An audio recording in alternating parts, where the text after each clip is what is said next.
이제 우리 하나님 말씀 같이 살펴보시겠습니다. 구약 성경 여호수아 1장 7절부터 9절까지 말씀입니다.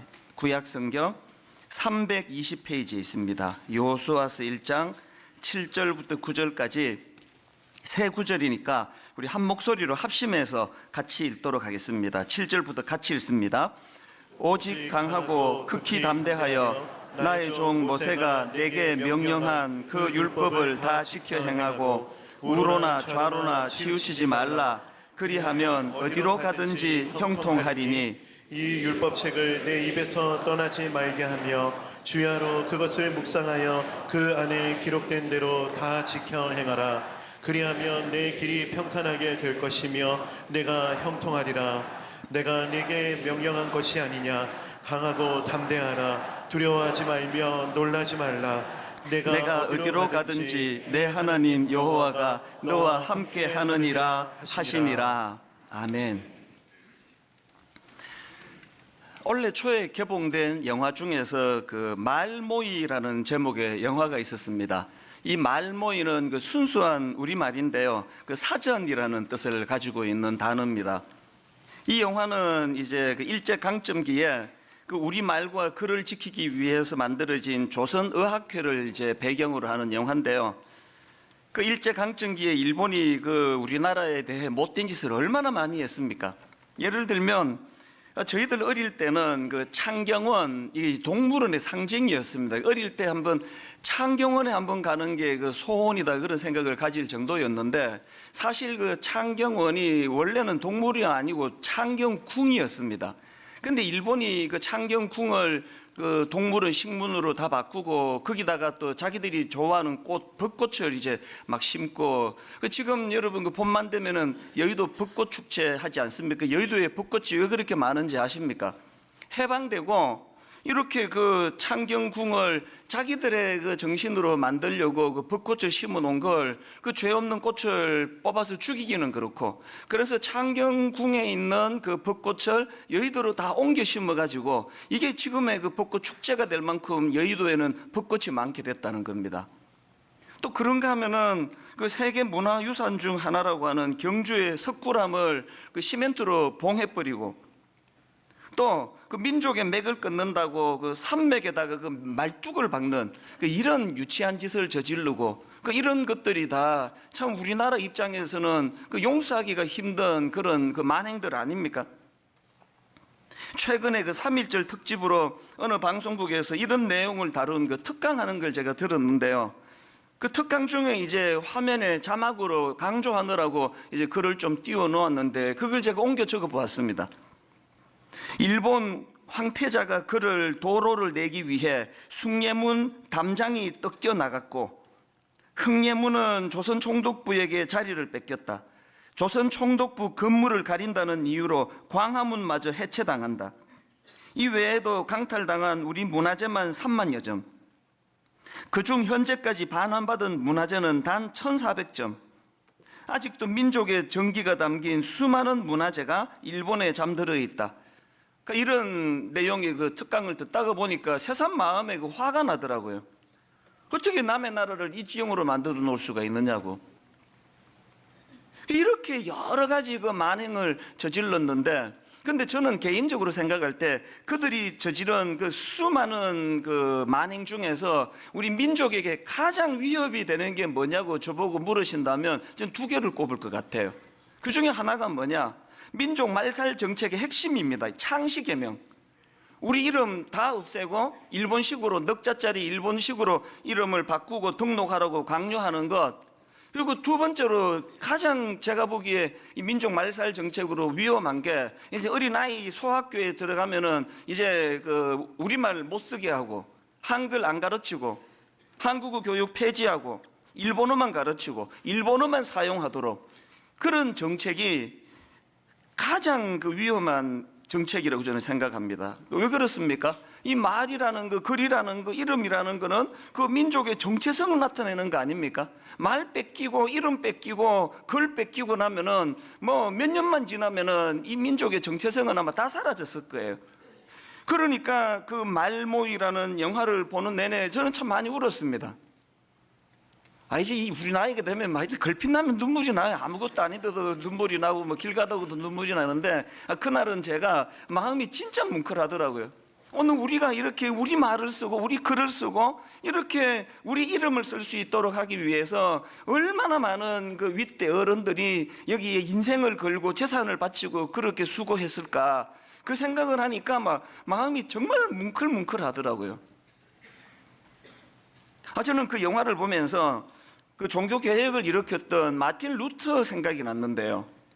여러분이 다 아시지만 마틴 루터는 그 당시 타락한 중세 교황청을 향하여 목숨을 건 도전장을 던진 인물 아닙니까? 그렇게 그 교황청을 향하여 도전장을 던졌으니까요, 그 당시 이 루터는 이미 죽은 목숨이에요. 그 위험의 그 고비의 순간에 이분은 그 성으로 숨어 들어가 가지고, 제가 그 독일 코스타를 갔다가 어떤 분이 이제 그 루트가 숨어서 성경을 번역한 그 자리를, 성을 보여줘서 그때도 많은 감회가 새로웠던 기억이 나는데요.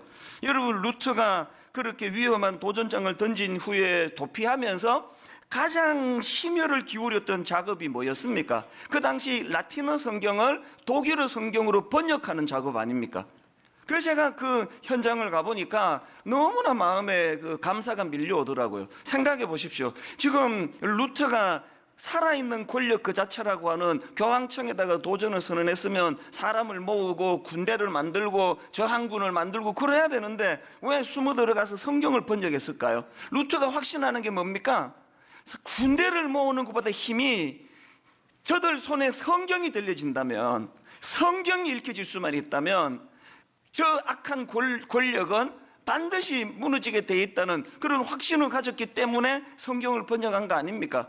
루트뿐만 아니고 그 당시 종교개혁가들이 내걸었던 5가지 그 오직 시리즈 아시잖아요. 솔라, 솔라, 솔라, 솔라, 솔라. 그 중에 하나가 뭐예요? 솔라 스크립투라, 오직 성경으로. 그 제가 이런 내용들을 보면서 가끔씩 이제 이런 상상을 해봐요.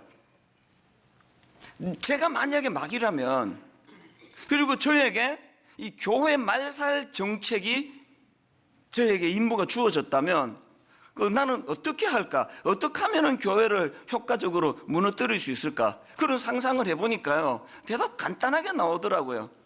제가 만약에 마귀 같으면요, 막 모든 걸 다 도와줄 것 같아요. 막 모이는 것도 도와주고, 막 행사도 도와주고, 막 김 집사, 이 집사 막 친하게 지내도록 도와주고, 막 모든 걸 다 도와줄 것 같아요. 그리고 딱 한 가지, 성경만 못 읽게 할 것 같아요. 딱 성경만 못 읽게 하고, 막 교회에 막 좋은 소문 나고, 막 봉사도 많이 하고, 친교도 하고, 막 다 도와줄 것 같아요. 그런 생각을 하면서 한국교회 현실을 보니까 딱 지금 마귀의 교회 말살 정책이 저하고 똑같은 생각을 갖고 있는 거 아닙니까? 막 교회 막 좋은 사람 많이 모이고, 뭐 친교도 잘하고, 교제도 나누고, 뭐 식사하러도 가고, 뭐 또 행사도 얼마나 잘합니까 요새? 그럼 한국교회가 왜 이렇게 됐습니까? 성경을 안 읽는 거예요. 이 성경만 빼고 다 해라, 내가 다 밀어줄게. 저는 오늘 그 말씀을 이런 맥락으로 좀 살펴보기를 원하는데요. 그 지난주에도 말씀드렸지만 이제 이스라엘 백성들이 홍해를 건너가지고 목적지 가나안을 향해서 지금 이제 행군하고 있는 중인데, 강력한 지도자 모세가 죽었습니다. 왜 이게 이스라엘 백성들에게 절망입니까?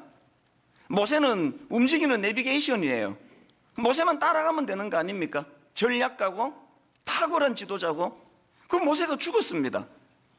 당연히 우왕좌왕, 그리고 막 미래에 대한 두려움이 몰려올 그런 상황인데, 그때 하나님이 후계자 요수아에게 주신 말씀이 요수아 1장 2절, 내 종 모세가 죽었으니 이제 너는 이 모든 백성과 더불어 일어나 이 요단을 건너 내가 그들 곧 이스라엘 자손에게 주는 그 땅으로 가라. 이 자칫하면 오해받을 쉬운 말씀 같아요. 그래서 제가 우리말만 좀 이런 뉘앙스인가 해가지고 영어 성경을 몇 군데를 찾아봐도 다 같은 뉘앙스예요. 모세가 죽었으니 이제 목적지를 향해 나가라는 거예요. 왜 이 상황에 맞지 않는 이상한 명령을 주시는가?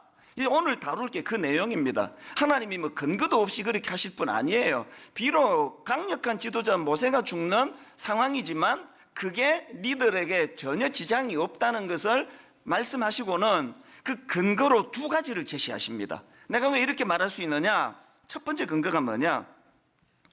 내가 이미 그 땅을 니들에게 주겠다고 약속했다는 거예요. 약속. 모세가 죽어도 이 약속은 유효하니까 걱정하지 말라는 거예요. 그게 3절에 나옵니다. 내가 모세에게 말한 바와 같이 너희 발바닥으로 밟는 곳은 모두 내가 너희에게 주었노니 이미 약속이 돼 있다. 6절에서도 강조합니다. 강하고 담대하라. 너는 내가 그들의 조상에게 맹세하여 그들에게 주리라 한 땅을 이 백성에게 차지하게 하리라.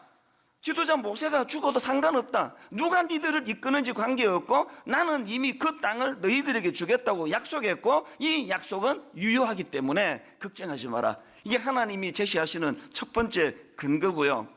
두 번째 주시는 말씀이 뭐냐? 내가 니들과 함께 하겠다는 겁니다. 5절. 내 평생에 너를 능히 대적할 자가 없으리니 내가 모세와 함께 있었던 것 같이 너와 함께 있을 것임이니라. 내가 너를 떠나지 아니하며 버리지 아니하리니. 9절에서도 반복합니다. 내가 내게 명령한 것이 아니냐. 강하고 담대하라. 두려워하지 말며 놀라지 말라. 내가 어디로 가든지 내 하나님 여호와가 너와 함께 하느니라 하시니라. 무슨 말씀인지 아시겠죠? 모세는 죽어 니들과 함께 할 수 없지만 여전히 나는 너희들과 함께 할 것이다. 하나님의 임재의 약속을 주시면서 이 두 가지를 근거로 해서 니들이 조금도 지장받지 않고 염려하지 않아야 될 이유를 이 두 가지에서 내가 찾을 수 있다고 생각한다. 그렇게 말씀을 주시는데요. 근데 여러분 여기서 중요한 게 뭔지 아십니까? 이렇게 두 가지 약속을 주시고는 한 가지 굉장히 강력한 명령을 하나 내리세요. 그게 8절입니다. 이 율법책을 내 입에서 떠나지 말게 하며 주야로 그것을 묵상하여 그 안에 기록된 대로 다 지켜 행하라. 이 무슨 의미일까요 이게? 이 요즘으로 치면 내가 너희들에게 이 두 가지를 약속하는데 이 두 가지 사실을 잊지 않고 기억하기 위해서는 성경을 손에 들으라는 말씀이에요.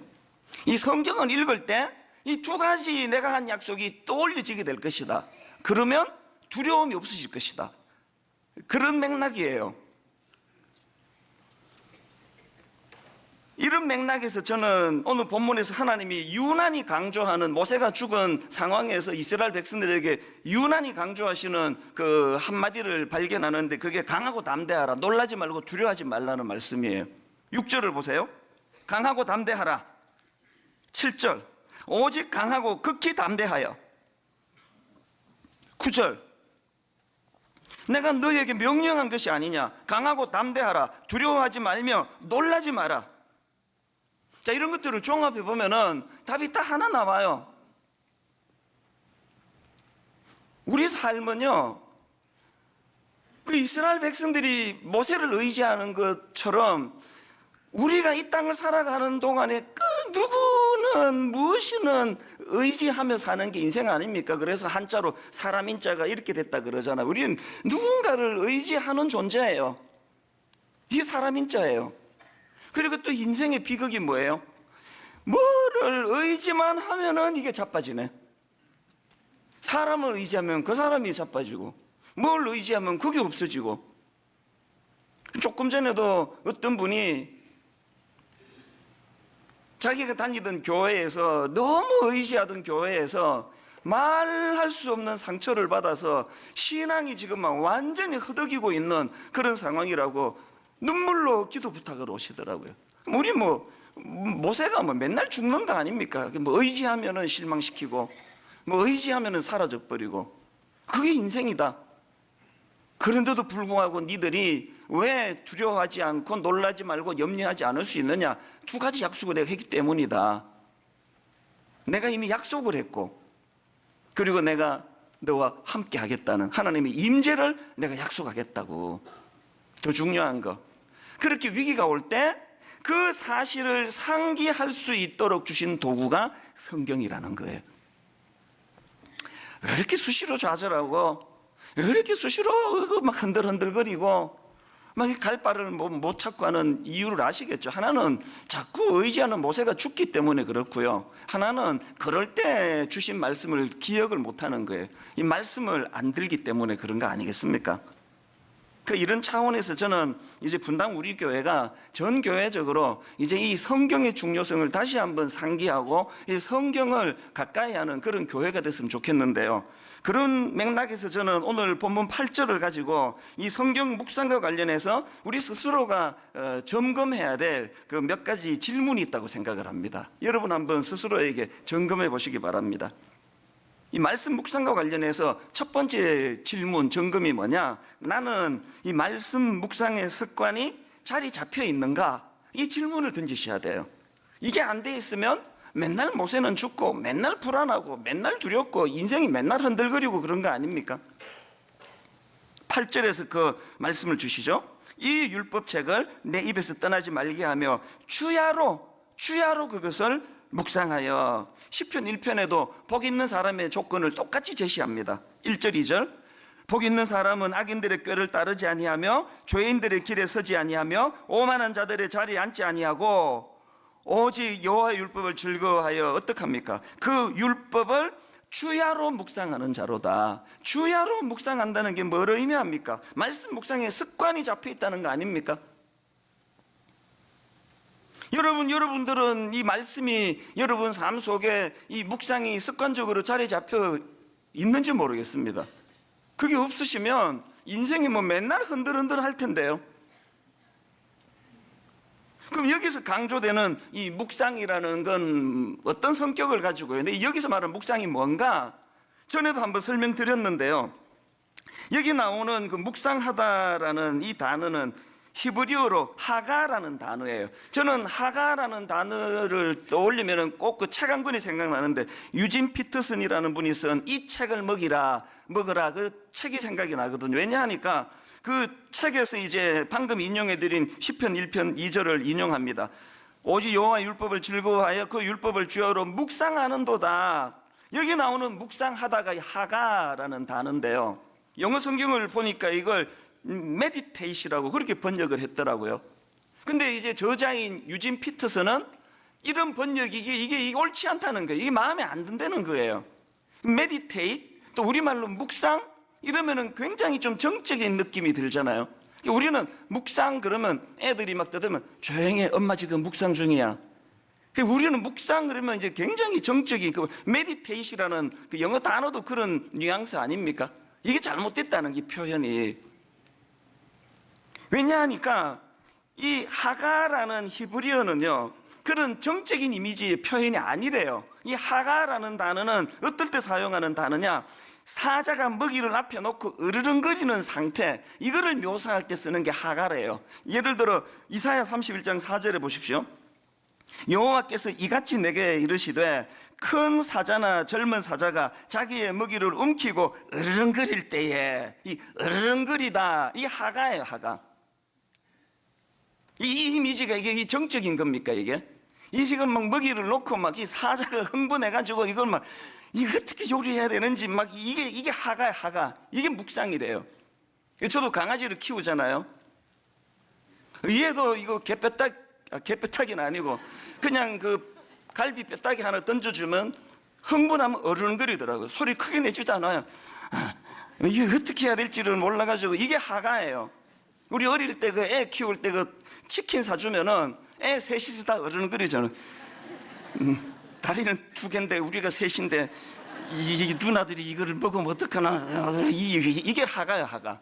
이게 정적입니까? 이게 말씀이 내가 의지하던 모세가 죽고 마음의 절망이 찾아올 때 말씀을 묵상하래요. 어떻게?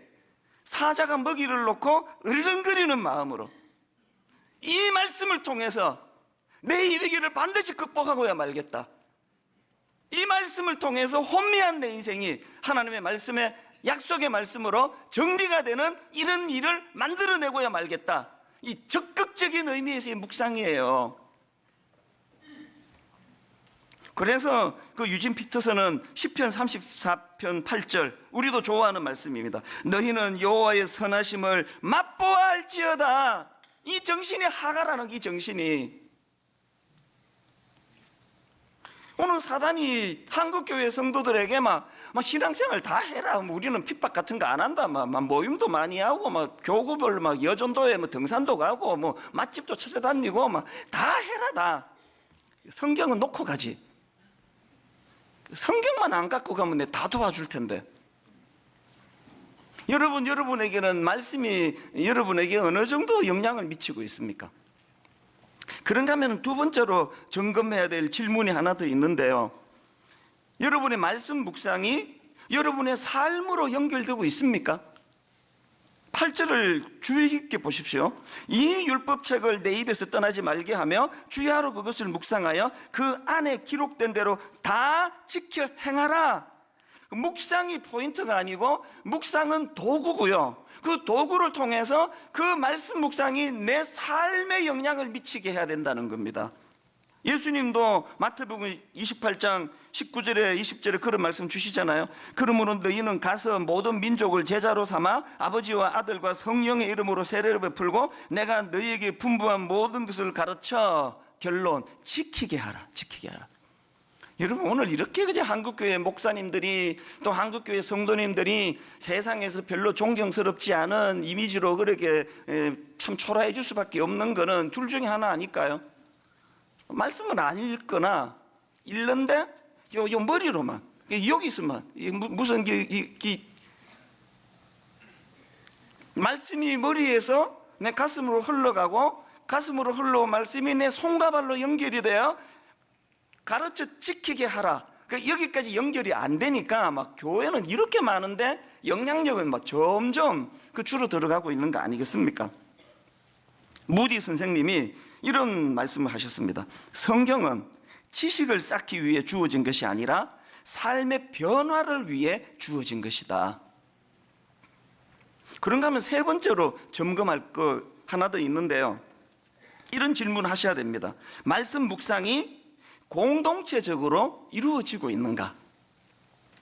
7절과 8절에 보면은 이제 2인칭 단수가 계속 나옵니다. 오직 강하고 극히 담대하여 나의 종 모세가 내게 명령한 그 율법을 다 지켜 행하고, 또 8절을 보십시오.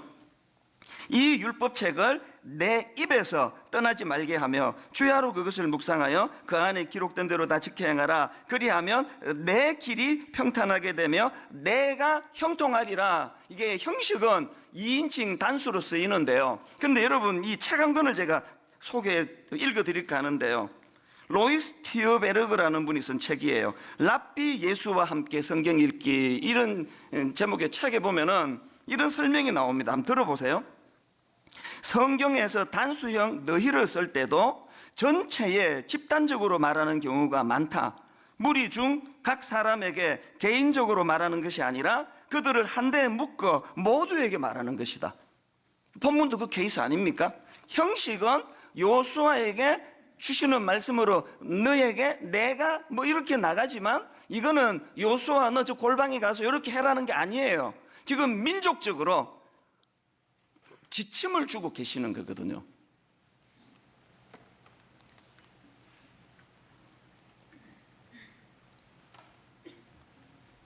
제가 이 말씀을 묵상하면서 하나님께 회개 반성을 좀 했습니다.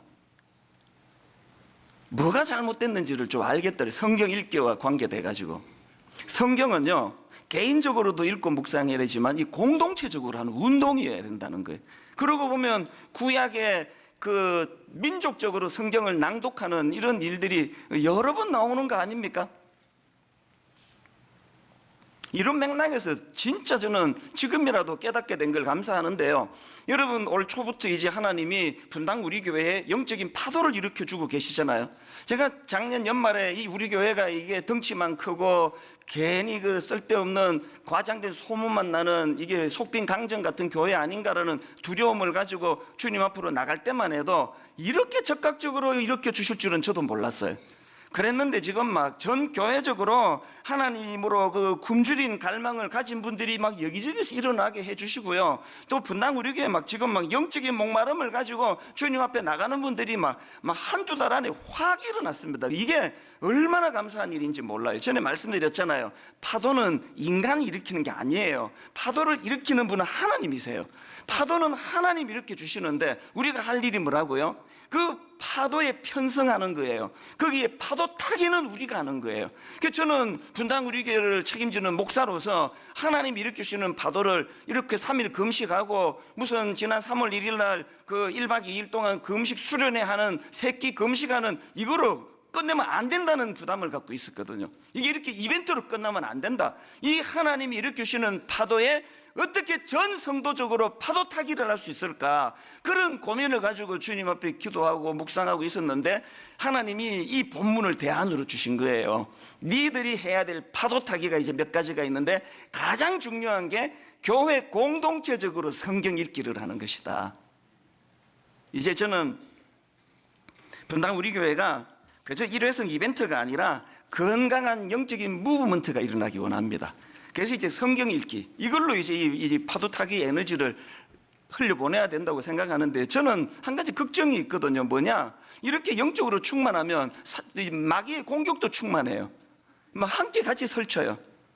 내가 지금 뭘 우려하느냐? 막 영적으로 민감하면 막 사단도 막 여러분을 계속 헷갈리게 하는 거 아닙니까? 그래서 제가 그 17년 목회하는 동안에 그 직통 계시를 받는 분들이 여러 번 저를 찾아왔습니다.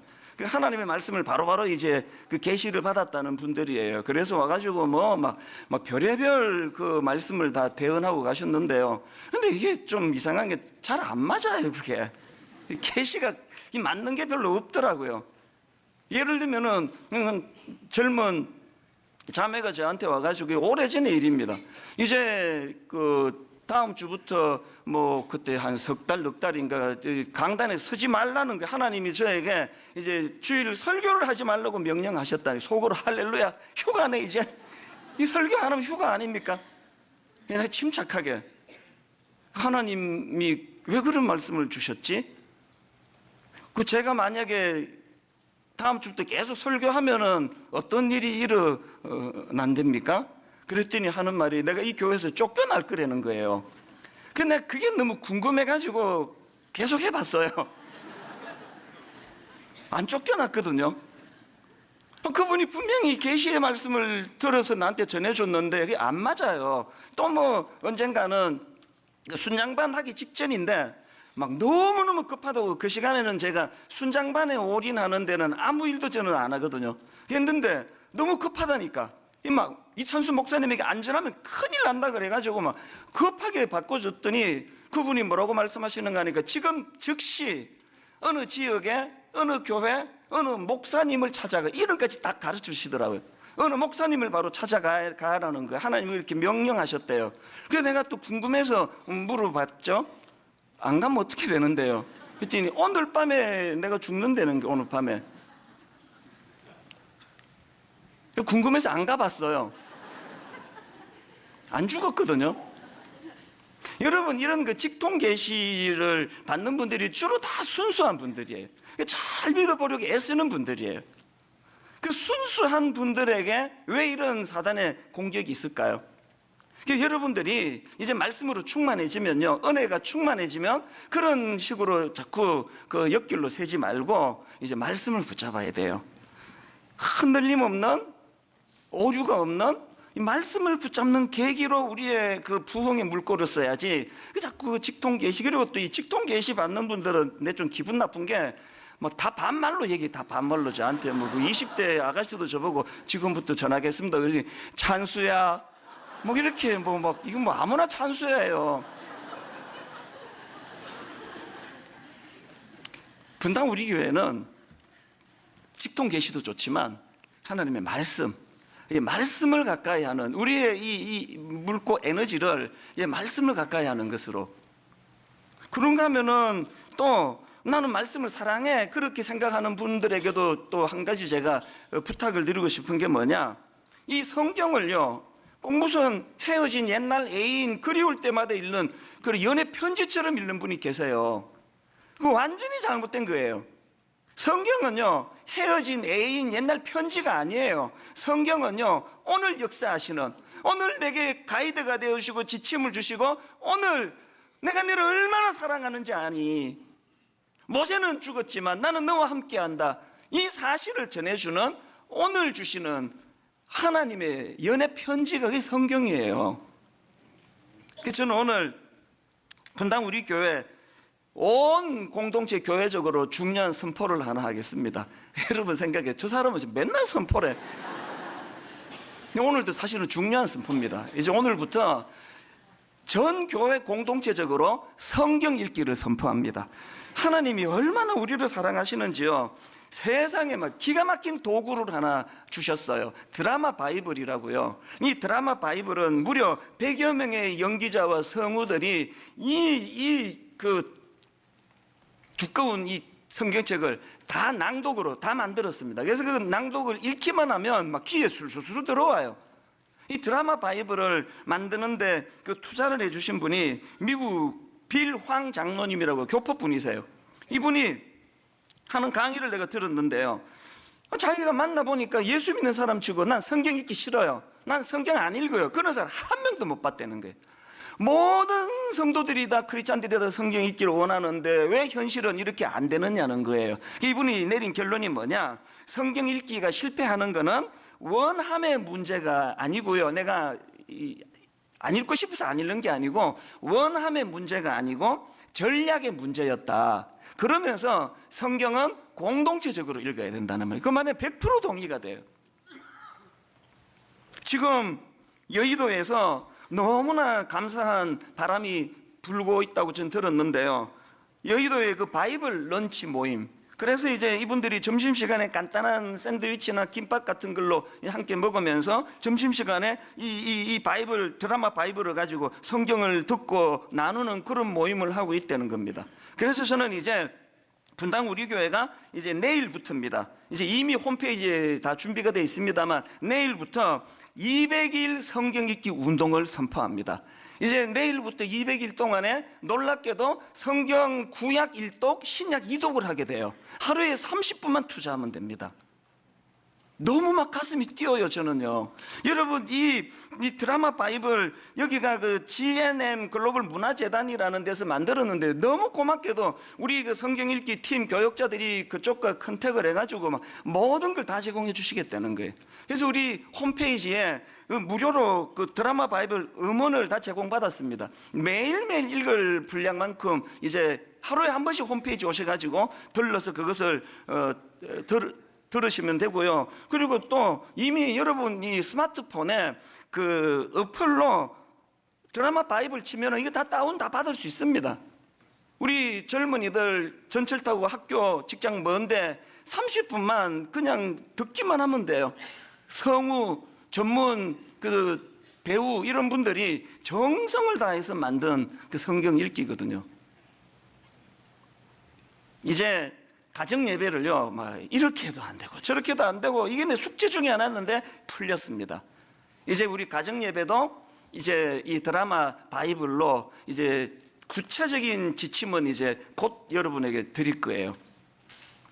얼마나 마음이 설레는지 모르겠습니다. 저는 GNM 글로벌 문화재단의 그 문혜란 대표님이 너무 고마워요. 그래서 이제 그 다음 주인가 그 다음 주인가 이 대표님을 만나기로 되어 있는데요, 저는 사명을 하나 가지기로 했습니다. 제가 미약하지만 한국교회에 성경 읽기 운동하는 일에 내가 보탬이 돼야 되겠다. 근데 너무 감사했던 게요, 몇 주 전에 우리가 금식 설교하면서 이 책을 좀 읽으면 좋겠다 그러고 우연히 며칠 뒤에 제가 예스 24시에 들어갔더니 그 책이 기독교 부분의 베스트셀러 1위가 됐더라고요. 내 책은 30몇인가 그런데 기뻤습니다. 하나님이 이 부족한 종의 설교를 이렇게 많이 듣게 하시는 게 이런 일에 쓰임을 받게 하기 위하신 거구나.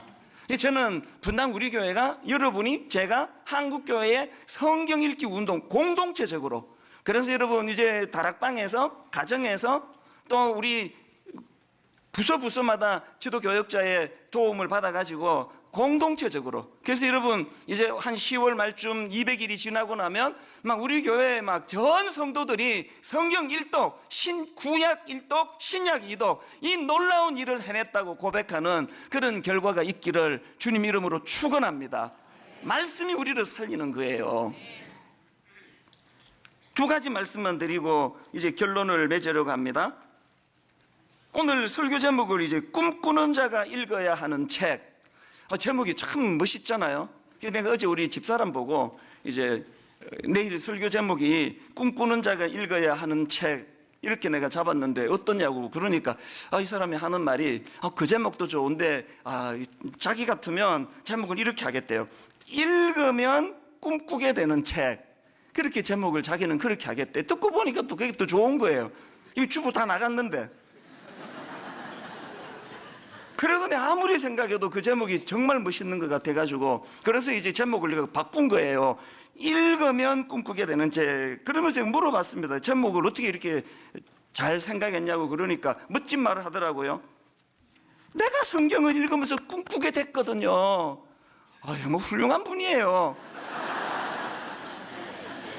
본인이 성경을 읽으면서 꿈을 꾸게 됐다고. 그 말이 100% 맞아요. 요즘 저는요 진짜 날아갈 것 같아요. 발걸음이 막 너무너무 감사하고요. 작년 연말에 하나님 앞에 이 교회가 그저 덩치만 큰 침체된 교회가 되지 않기를 원했더니 바로 응답해 주시는 그 하나님으로 인해 가지고 꿈을 꾸게 됐는데 이제 이 성경 말씀을 전 교회적으로 같이 다락방별로 우리 청년부 대학생들 지금 막 결의에 차 있습니다. 주일학교에서 드라마 바이블을 가지고 함께 공동체적으로 꿈을 꾸며 성경 읽게 될 때 이 제목이든 제목이든 다 괜찮아요. 꿈꾸는 자가 읽어야 하는 책 성경 이것도 좋고 읽으면 꿈꾸게 만드는 책 성경 이것도 좋고요. 여러분이 이것이 삶 속에서 경험되어지게 되기를 바랍니다. 한 가지만 더 말씀드릴까요? 이 설교 준비를 다 마무리했는데 저희 어머니가 너무 감사한 거예요. 저는 가난하게 자랐습니다. 학용품 살 돈도 어떨 때는 없었고요. 초등학교 1학년 때 체육부 바지를 샀는데 애는 쑥쑥쑥 커나가는데 바지를 새로 살 돈이 없어가지고 이게 점점 이렇게 그 무릎 가까이 올라가는 그런 부끄러웠던 기억이 지금도 있거든요. 근데 여러분 제가 우리 어머니가 왜 눈물나게 고마운지 아세요? 그렇게 가난했지만 성경 용돈 쥐꼬리만큼 주시면서도 성경 한 구절 암송하지 않으면 용돈 없다. 알겠지? 성경 안 읽으면 밥 없다. 가난하게 갖춘 거 별로 없이 자랐지만요. 성경이 저를 꿈꾸는 책이었던 그 성경이 저에게 영향을 미쳤기 때문에 갈수록 꿈꾸는 저는 59살 아닙니까? 우리 집에서 내가 나이 제일 많은데요. 우리 집에 5명 중에 자신 있게 이야기합니다. 꿈 제가 가장 많이 꾸어요. 잠이 안 올 정도로 가슴이 벅찬 일이 한 달에 2-3번씩 있거든요. 그 일을 가능하게 한 도구 성경입니다. 성경. 여러분 한 30년 지나고요. 여러분 아들에게 여러분 딸에게 이런 고백을 듣고 싶지 않으세요? 난 우리 엄마 만난 거 우리 아버지 만난 거 인생의 최고의 이거 축복이라고 난 생각합니다. 우리 어머니는 우리 아버지는 내게 성경을 읽게 하셨거든요. 오늘 이 말씀을 기억하시면서 저는 또 이제 어제 저녁에 설교 준비 마무리하면서 이 찬양 말씀 앞에서 경외함으로 주님께 홀로 섭니다. 하나님 말씀에 두려워 떠는 자, 하나님 말씀에 운명을 거는 자, 너무너무 마음이 뭉클뭉클하더라고요. 가사를 생각하시면서 또 오늘 말씀을 기억하시면서 우리 찬양 같이 불러보기 원합니다. 이렇게 찬양하십시오. 말씀 앞에서 경외함으로 주께 홀로 섭니다. 생명의 말씀 읽고 순종해 주를 예배합니다. 이렇게 선포하십시오. 기록된 말씀 힘이 있어서 진리로 우릴 하며 거룩한 말씀 세세 영원히 복음이 되어 말씀하시네. 이렇게 선포하시겠습니까? 하나님 말씀에 두려워 떠는 자, 그 말씀에 생명을 거는 자, 한 사람 찾으시는 주님의 약속을 믿어. 다시 한번 이렇게 선포하기 원합니다. 하나님 말씀에 운명을 거는 자, 순종하며 주 따라가는 자, 영원한 하나님 나라 이루어갈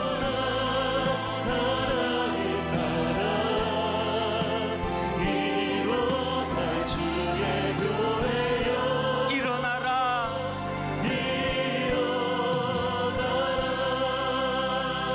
여러분, 교회만이 아니고요, 말씀이 가정을 일어나게 하고, 말씀이 우리 심령을 일어나게 하고, 말씀이 교회 공동체를 회복시켜주고, 말씀이 우울한 우리의 심령을 치료하는 능력인 줄로 믿습니다. 저는 요즘에 너무너무 가슴이 설레요. 하나님이 나와 함께 하신다고 하는 말씀이 이게 너무 구체적으로 구현이 되고 있으니까, 그리고 그 약속의 말씀이 있기 때문에 분당 우리 교회가 걸어온 지난 17년이 이게 다 기적 덩어리 아닙니까? 이게 다 기적 덩어리 아닙니까? 이제 이 하나님 이렇게 일으켜주시는 이 은혜의 파도를 이제 우리가 편성해야 돼요. 그 파도 타기를 잘해서 이제 전 공동체적으로 이제 드라마 바이블을 가지고 도구로 주신 이 좋은 재료를 가지고 여러분 10월 말까지 구약 1독 신약 2독, 이 가슴 벅찬 거 아닙니까? 큐티 하시는 분 계속 하시고요, 성경 통독 지금처럼 계속 하시고, 그리고 또 앞에 있는 이 담임 목사를 통해서 꿈꾸는 자가 읽어야 되는 책 성경, 읽으면 꿈꾸게 되는 책 성경, 이것이 아버지 우리 삶에, 우리 자녀들, 우리 가정에 반드시 구현되는 그 꿈을 가지고 일어나 목적지 가나안을 향해 달려가겠습니다. 이 소원을 가지고 우리 한 번 더 가서 하나하나의 가슴이 저는 전율이 느껴져요. 말씀 앞에서 경외함으로 주께 홀로 섭니다. 우리 한 번 더 찬양하고 기도하는 시간 갖기 원합니다. 이렇게 찬양하십니다. 말씀 앞에서 경외함으로 주께 홀로 섭니다. 생명의 말씀 읽고 순종해 주를 예배합니다. 힘을 얻어 달려가기 원하는데요, 기록된 말씀 힘이 있어서 진리로 우리 거룩해 하며 거룩한 말씀 세세 영원히 복음이 되어 말씀하시네. 다시 한번 선포하십시오. 하나님 말씀에 두려워 떠는 자, 그 말씀에 생명을 거는 자, 한 사람 찾으시는 주님의 약속을 믿어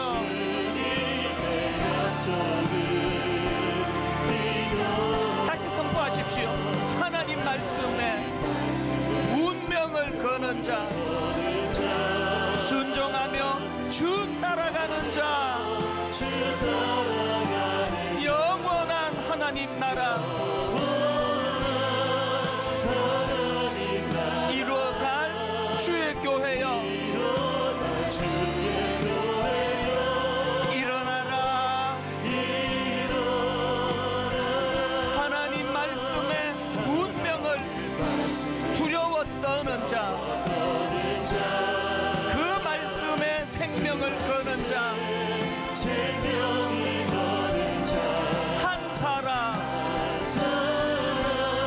찾으시는 주의 약속을 믿어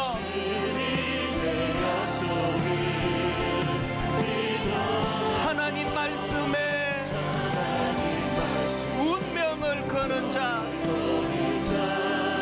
순종하며 주 따라가는 자, 영원한 하나님 나라 이뤄갈 주의 교회여 일어나라. 주 날 일으켜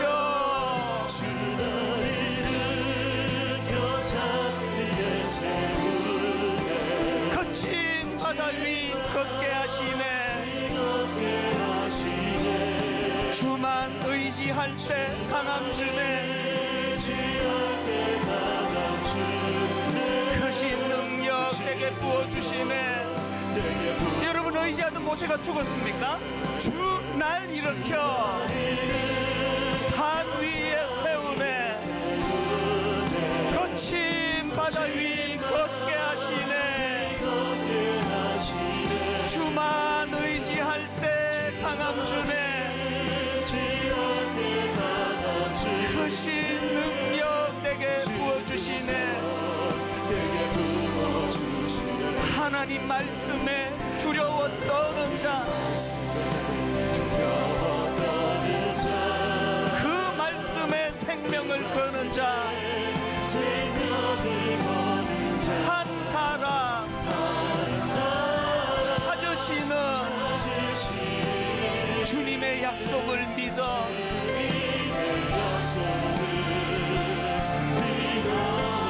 하나님 말씀에 운명을 거는 자, 순종하며 주 따라가는 자, 영원한 하나님 나라 이뤄갈 주의 교회여 일어나라. 우리 마지막으로 다 자리에서 일어나셔서 힘있게 선포합니다. 하나님 말씀에 두려워 떠는 자, 그 말씀에 생명을 거는 자, 한 사람 찾으시는 주님의 약속을 믿어 여러분 이렇게 선포하시겠습니까? 하나님 말씀에 운명을 거는 자, 순종하며 주 따라가는 자, 영원한 하나님 나라 이루어갈 주의 교회여 일어나라.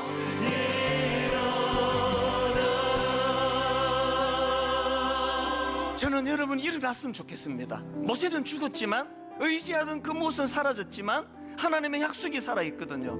하나님의 임재, 하나님의 함께하심이 살아있거든요. 아버지 일어나기를 원하는데 그 사실을 자각하게 해주시는 성경 말씀이 내 손에 다시 들려지기를 원합니다. 오늘 10월 말까지 구약 1독 신약 2독 그 드라마 바이블을 통해서 말씀을 읽는 계기로 삼기를 약속을 드립니다. 선포하면서 우리 통성으로 같이 하나님 앞에 기도하기 원합니다. 다 같이 기도하시겠습니다. 살아계신 하나님 아버지, 왜 너네입니까? 이것이 왜 너네입니까? 아버지 전 교회적으로 부흥의 파도를 일으켜 세워주시고 하나님을 목말라 갈망하게 하시고 하나님을 아버지 목말라하는 자들을 이곳저곳에서 일으켜 세워주시고 하나님이 일으켜 주시는 그 파도에 몸을 편성하여 파도 타기를 아버지 허락해 주시니 이게 웬 은혜입니까? 아버지 약속의 말씀, 계시의 말씀을 손에 들고 하나님이 말씀을 가지고 나아가기를 원합니다. 하나님 우리 모두가 입술로 고백합니다. 말씀에 두려워 떠는 자 되기 원합니다. 말씀에 우리 인생을 거는 자 되기 원합니다. 한국 교회가 살아날 수 있는 비결이 있다면 말씀의 부흥이 시작되는 것이라고 믿습니다. 주님이 말씀을 사랑하고 이 말씀을 의지하고 이 말씀을 가지고 주님 앞으로 달려나가는 권속길이 되도록 인도하여 주시옵소서. 내 삶을 살아가는 능력이 되게 하나님 허락하여 주시옵소서. 하나님과 실천을 원합니다. 살아계신 하나님 아버지, 그렇게 의지하던 모세가 죽어 일어날 힘도 없고 온통 낙심과 좌절로 가득 차 있는 우리를 어떻게 아시고 이 자리로 불러주시고, 비록 모세는 죽었지만 네가 의지하는 그 무엇은 사라졌지만, 그러나 그것이 결코 낙심이 절망이 되지 않는 두 가지 이유를 기억하거라. 이미 내가 너에게 승리를 약속했고, 모세는 사라지고 없지만 나는 너와 함께하고 나는 너를 버리지 아니할 것이다. 이 하나님 임재의 약속을 주신 말씀을 가지고 기억을 떠올리며 회복하며 용기를 얻고 벌떡벌떡 일어나 우리 아이들 손을 붙잡고 온 교회 공동체적으로 다락방이 말씀을 가지고 손을 맞잡고 달려나가는 아버지, 꿈꾸는 교회가 되게 하여 주시옵소서. 꿈꾸는 자들이 읽어야 되는 책 성경, 읽으면 꿈꾸게 되는 책 성경, 이 성경을 손에 붙잡고 한번 멋지게 올 한 해를 승리하며 살아내는 은혜의 길로 인도하여 주시옵소서. 우리 주 예수 그리스도의 은혜와 하나님 아버지의 다함없는 사랑과 성령님의 감동, 감화, 위로교통 충만하심의 역사가 계시의 말씀 성경을 손에 붙들고 성경을 묵상하고 성경을 사랑하며 성경을 읽을 때 함께 하시는 성령님을 경험하며 그렇게 목적지 가나안을 향해 뚜벅뚜벅 발걸음을 옮기기로 결단하며 예배하는 모든 주의 자녀들 머리 위에 지금부터 영원토록 함께 하시기를 간절히 축원하옵나이다. 아멘.